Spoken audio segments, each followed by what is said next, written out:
ano-ano yung maanghang na salita papunta sa China. Alam ko, yung mga trolls, yung mga bashers, yung mga kritiko, sasabihin na naman na tayo ay pro-China. Say what you want to say, but tingnan din ninyo yung nangyayari sa bansang Israel sa pagitan ng Israel at yung Palestino, yung Hamas. Tingnan niyo yung itsura ng Gaza. Sa Israel pa lamang to. Lumawak. Pinasok ng Israel ang Iran.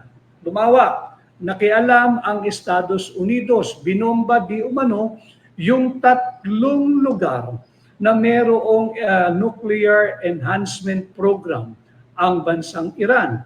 Binomba, gumanti ang bansang Israel. Ang bansang Iran, binomba ang Israel, binomba ng binomba, at ganun din, binomba kaninang madaling araw o maaga-aga dito sa Pilipinas, yung base ng Estados Unidos.